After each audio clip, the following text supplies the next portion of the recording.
రాబోయే 4 రోజుల పాటు భారీ వర్షాలు కురిసే అవకాశం ఉందని హైదరాబాద్ వాతావరణ కేంద్రం హెచ్చరించింది.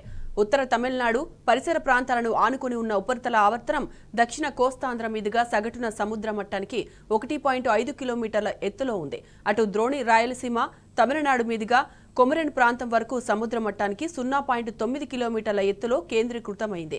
ఆదిలాబాద్, ఆసిఫాబాద్, మంచిర్యాల, నిర్మల్, వికారాబాద్, నారాయణపేట్, సంగారెడ్డి, మెదక్, కామారెడ్డి, మహబూబ్ నగర్, నాగర్ కర్నూల్, వనపర్తి, నారాయణపేట, జోగులాంబ, గద్వాల జిల్లాలో భారీ వర్షాలు కురిసే అవకాశం ఉందని తెలిపింది.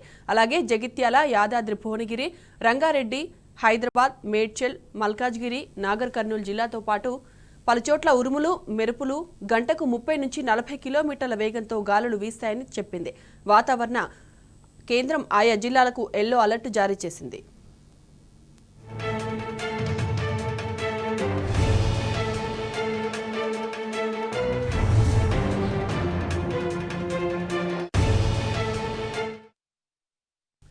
మరో 4 రోజుల పాటు భారీ వర్షాలు ఉంటాయన్న వాతావరణ శాఖ హెచ్చరికలపై మరింత సమాచారం మా ప్రతినిధి వంశీ అందిస్తారు. వంశీ, రాష్ట్రంలో ఏదైతే ఉపరితల ఆవర్తనాల ప్రభావంతో తెలంగాణ రాష్ట్రంలో తేలికపాటి నుంచి ఓ మోస్తరు వర్షాలతో పాటుగా భారీ వర్షాలు కురిసే అవకాశం ఉన్నట్టు కూడా వాతావరణ కేంద్రం చెప్పినటువంటి పరిస్థితి కూడా మనకు కనిపిస్తా ఉంది. ప్రధానంగా హైదరాబాద్ తో పాటుగా రాష్ట్రంలోని అన్ని జిల్లాలకు వాతావరణ కేంద్రం ఎల్లో అలర్ట్ ని జారీ చేసినటువంటి పరిస్థితి కూడా మనకు కనిపిస్తా ఉంది. ఇప్పటికే రాష్ట్రంలోని అనేక ప్రాంతాలకు సంబంధించి కూడా భారీ వర్షాలు, మంచి వర్షాలు కురిసినటువంటి పరిస్థితి కూడా మనం చూస్తా ఉన్నాము. ప్రధానంగా చూస్తే మాత్రం అటు ఏదైతే రాయలసీమ పరిసర ప్రాంతాల్లో ఏర్పడినటువంటి ఒక ఉపరితల ఆవర్తనం కావచ్చు, దాంతో పాటుగా తమిళనాడు మీదుగా కొమ్మిరెన్ ప్రాంతం వరకు ఏర్పడినటువంటి మరొక ఉపరితల ఆవర్తనం కావచ్చు, వీటి ప్రభావంతో తెలంగాణ రాష్ట్రంలో భారీ వర్షాలు కురిసినటువంటి పరిస్థితి కూడా మనకు కనిపిస్తా ఉంది.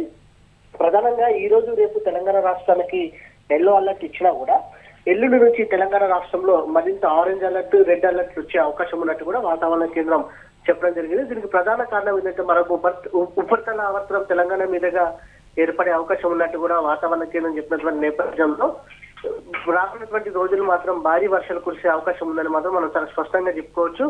మొత్తం మీద ఈ రోజు రేపు ఎల్లుండి తెలంగాణ రాష్ట్రంలో తేలికపాటి నుంచి మోస్తరు వర్షాలు కురిసే అవకాశం ఉంది. 22 తర్వాత నుంచి కూడా తెలంగాణ రాష్ట్రంలో భారీ వర్షాలు నమోదయ్యే అవకాశం ఉందని మాత్రం చాలా స్పష్టంగా చెప్పుకోవచ్చు. మరోపక్క హైదరాబాద్ వాతావరణానికి సంబంధించి చూస్తే మాత్రం ఉదయం పూట ఎండ తీవ్రత ఉన్న, సాయంత్రం పూట మాత్రం ఖచ్చితంగా వాన పడే అవకాశం ఉంటుందని మాత్రం వాతావరణ కేంద్రం చెప్పినటువంటి పరిస్థితి మనం చూడొచ్చు. Right Vamshi, thanks for the updates.